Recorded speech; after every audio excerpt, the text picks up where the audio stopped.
G, y'all, I'm home. Been around the world, but yo, ain't no place like Africa. I'm home. good man. I'm coming home. Africa. I'm home. I'm coming home. We are as complicated as any other people. And one of the things sometimes we underestimate the degree to which we must address ourselves as a people. And too often we have people who think that our issues and the things that we have to deal with can be described in 25 words or less. And so there are people who think that we are small people and small-minded people, so they don't have to write sometimes some sizable material. If other nations and other people require libraries to deal with their issues, so do we. And the interesting thing about the upcoming book is that with that 800 pages, it's basically a survey looking at various areas of life.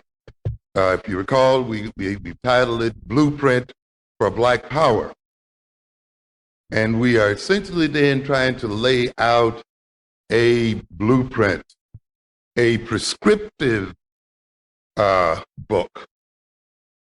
Now we are coming into more and more into prescriptive type of writing, laying out very practical kinds of steps and very practical methods for achieving what it is we must achieve as African people.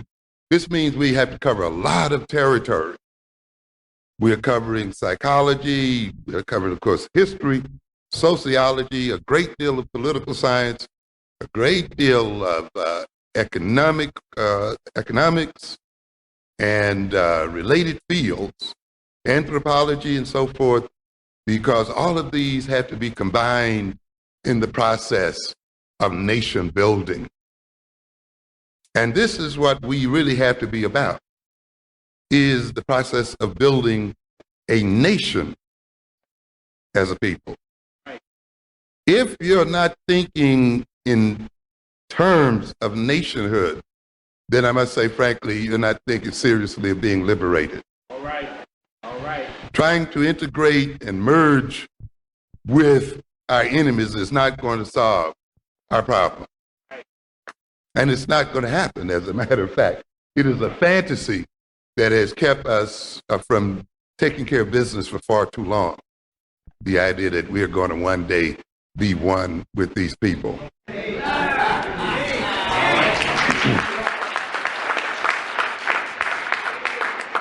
That we're going to merge into invisibility with these white folks.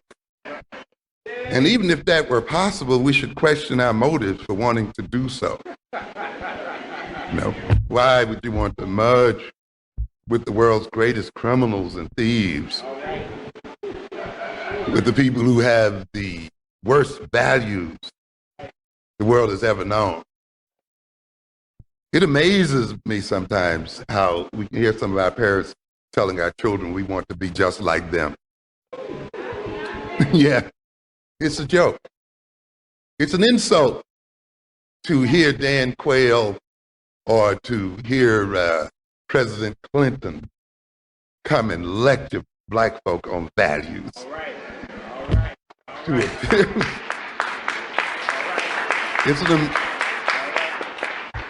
How dare we let these people into our churches to try to lecture us on values? Mm-hmm. It's an amazing situation to try to talk to us about values, to try to talk to us about population control. Another joke. Yeah. The first thing we think about when people talk about population control is the overproduction of African people. So-called third world people. As I said, we can solve the overpopulation problem quickly if we could reduce the European population drastically.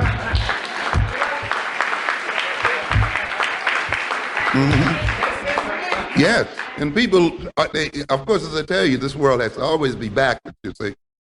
The ones who need to be reduced most drastically have the world thinking the other way around. Because a good deal of the problem sometimes is not the number of people in the world, but the number of greedy people in the world. Where you have a so-called minority of people who consume the vast majority of the world's resources. This large population that they talk about could eat better if these people weren't eating everything up. And so, to a good extent, sometimes to have more for everybody to eat, you have to get rid of the greedy ones. The ones who are over-consuming, who are taking the food out of other people's mouths. You see? But here you have the people who rob you and take everything you got and then say, you don't have enough to support yourself. You know? This is the kind of joke that we got going at here. We're going to come back to this issue of values.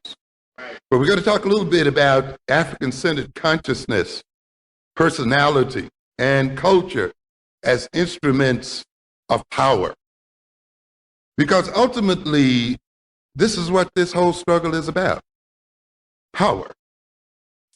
Not loving one another and all those things we hear. Power.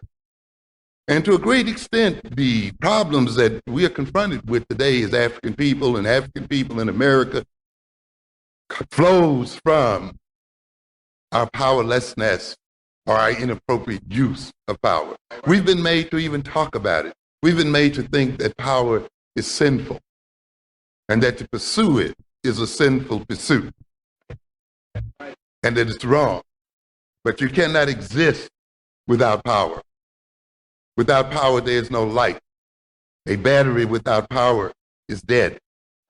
You need power to act, to behave in the world, to deal with the world.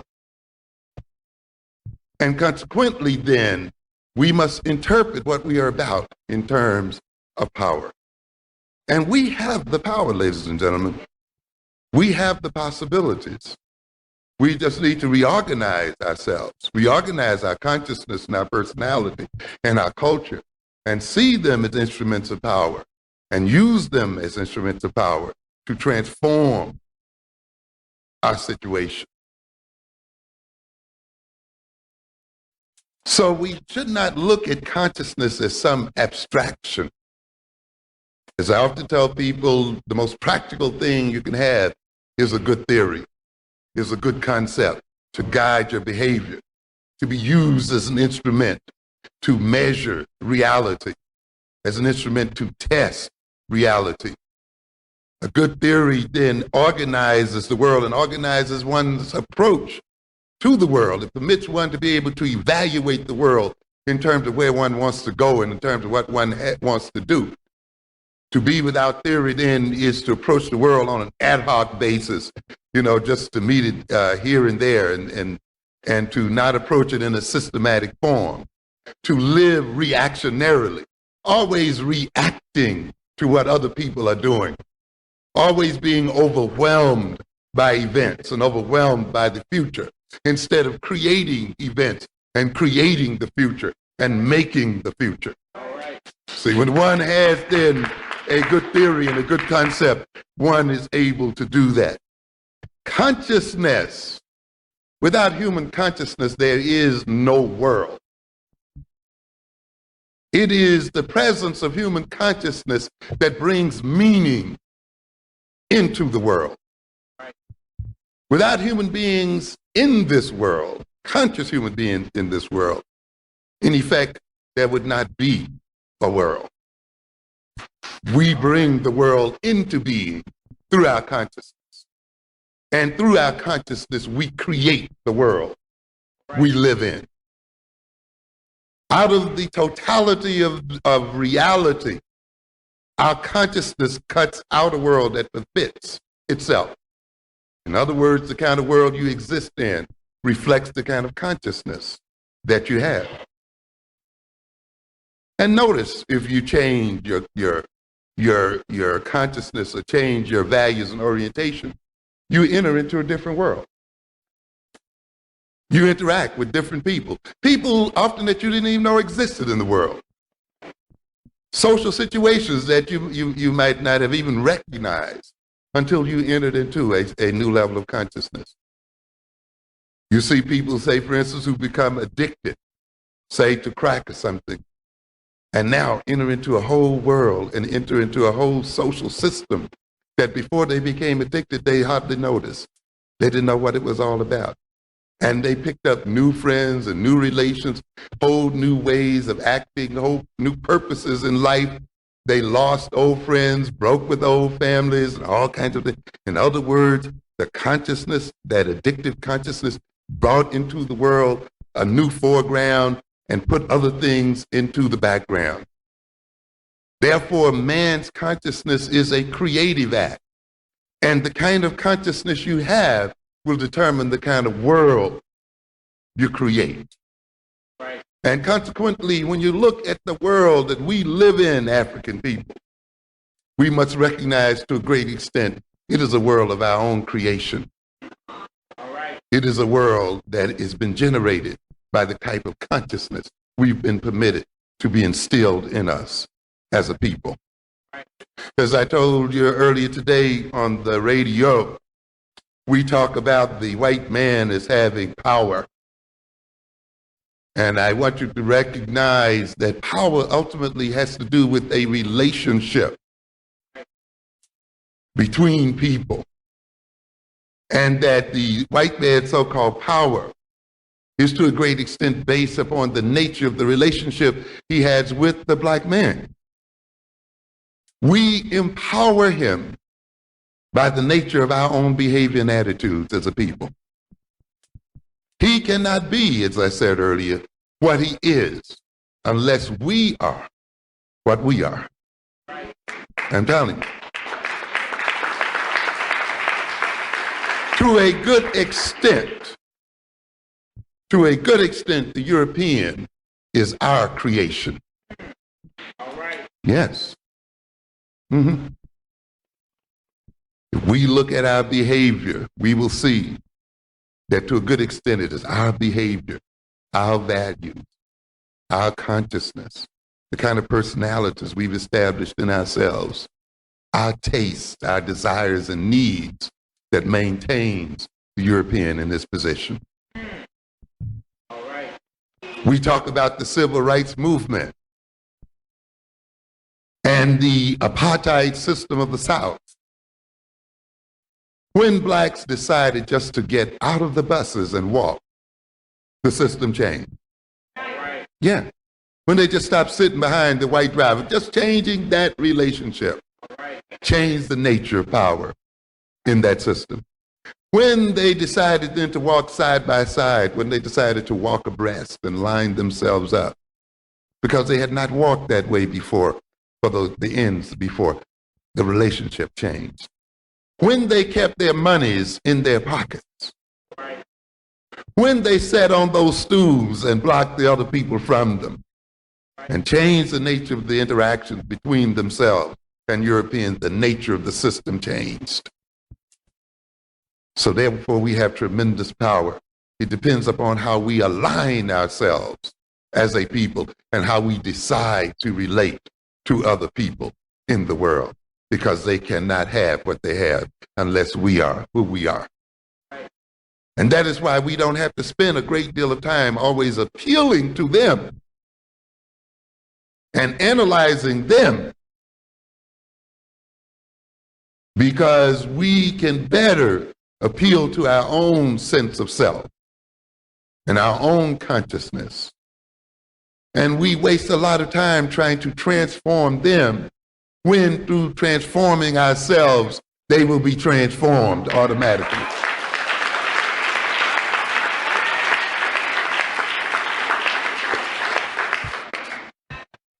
The power is in our hands. We are not destined to be the servants of white folk. That is not the destiny of black folk. No way. And we have to change this idea because many of us are still operating on that concept. As I said this morning, many of us go to these schools to become what? Qualified. To work for whom? For them. Why do we assume that they're going to have the jobs for us? Yes. These people are having difficulty making jobs for themselves. The greatest problems that the Europeans are facing today and the European economies are facing today is that they are not generating enough jobs for their own people. And even though America is bragging about the millions of jobs it's creating, those jobs are part-time jobs. The bulk of them are part-time jobs, low-wage jobs, and jobs that have little or no future. So when people talk about creating jobs, you got to ask what kind of jobs are being created. That is why, of course, this system is not investing in black education. It no longer needs black people to maintain its employment structure. You see it bringing in people from outside of the nation to be employed. You see it even is hiring in the world itself, in other nations and other places. Already, it has reached the point where its need for black males is pretty much saturated. And it literally then is warehousing us in the jails and prisons and provoking us to kill each other and to destroy each other out here in these streets. And yet we are still organizing the education of our children as if the white man still has jobs waiting for them in multitudes. How different our education would be if we sent our children to school to create jobs for themselves.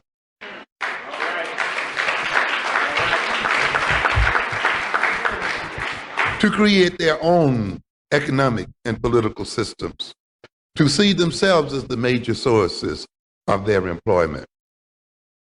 As I remarked earlier today while we were in the radio station, I heard something about some people out here protesting for jobs and pushing these other people for jobs.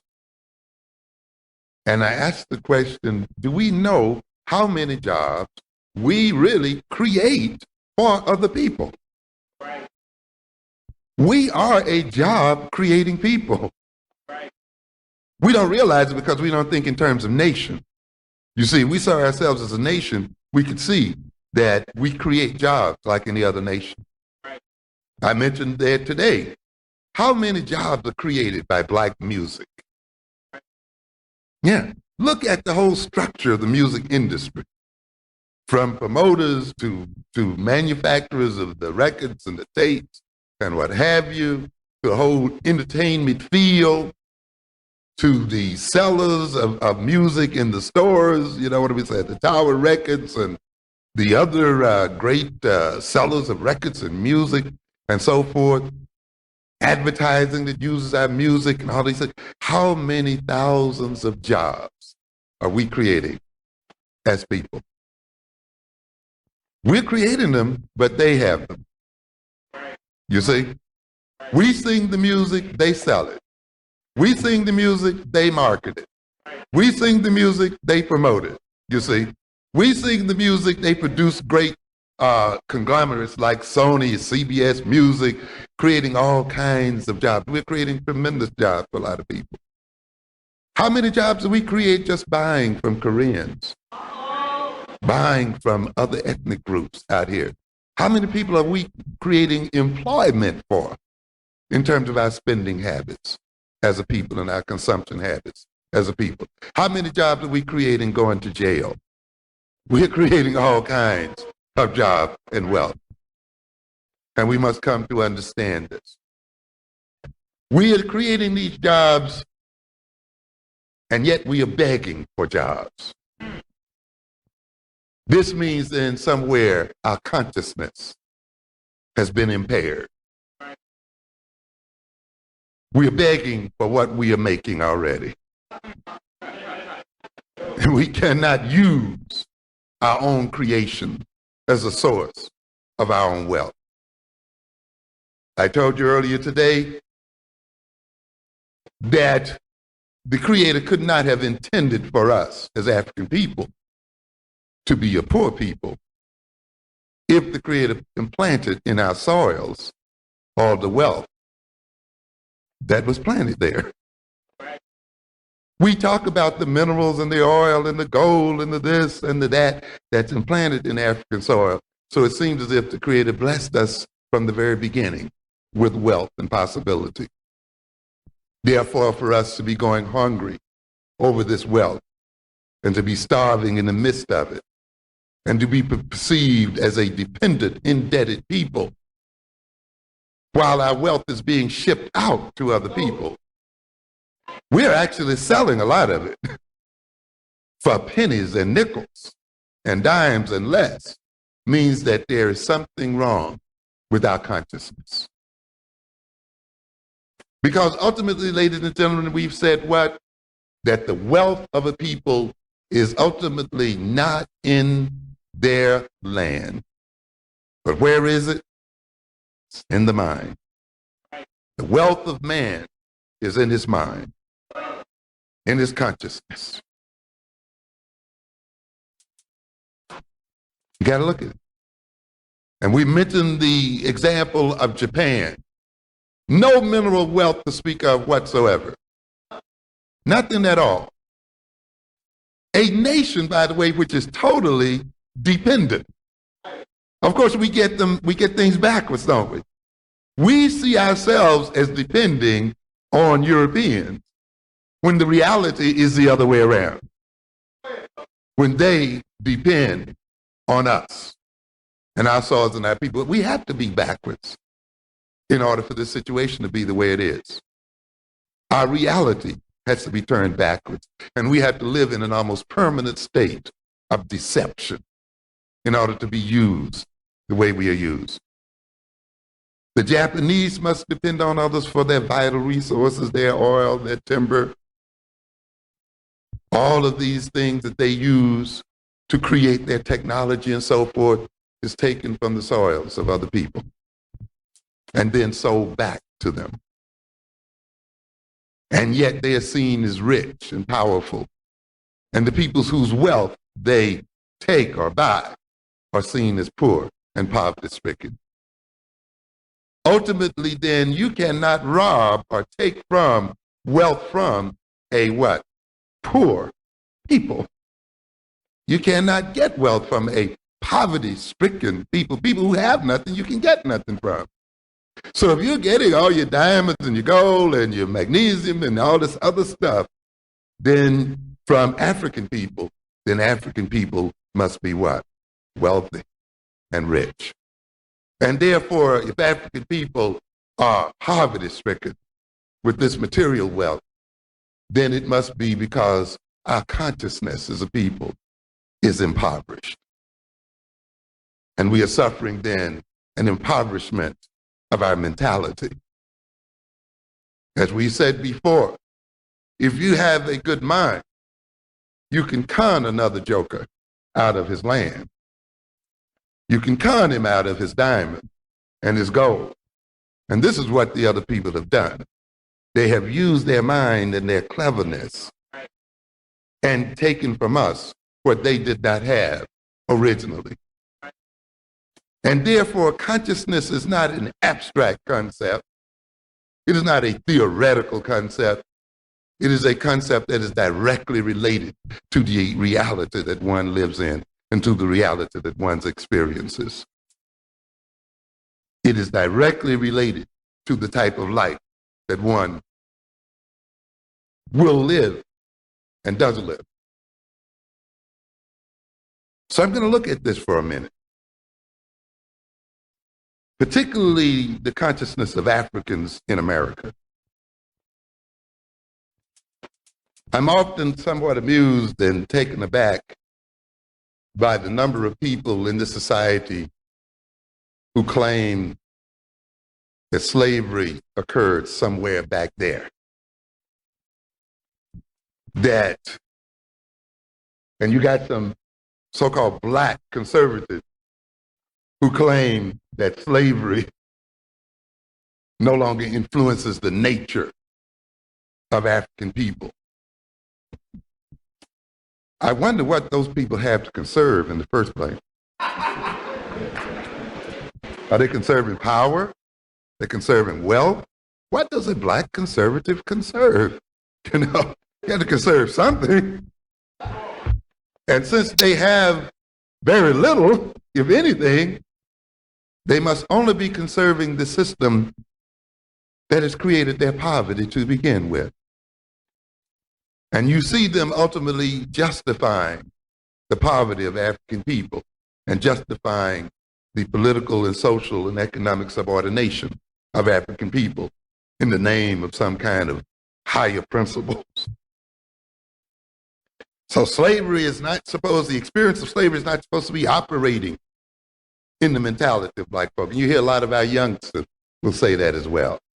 How do you talk about slavery? That was back there.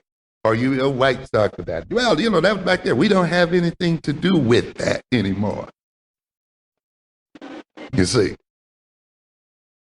And it's an amazing situation because you have to remind them that you're still living off the interest of the wealth that your forefathers earned from slavery. You are still enjoying the accumulated wealth that began with the enslavement of our people. And if you're going to enjoy the wealth that was generated by evil, then you must take the curse that comes along with it.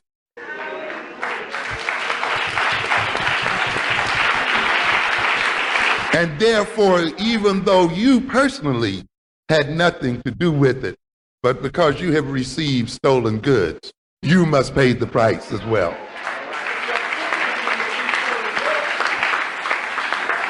And because you fight and struggle to protect those stolen goods, and you defend them, and you organize your society and your relationship to my people to maintain them and to continue to enhance them, then you must pay the price. That's why you live in terror. That's why you're stabbed in these streets. That's why you're going to suffer no matter how good you are. No matter how liberal you are. Ladies and gentlemen, when we behave as adults, we must recognize that our behavior will be visited upon our children. And that our children pay for our misbehavior. As we say, an act does not end at the point of its occurrence.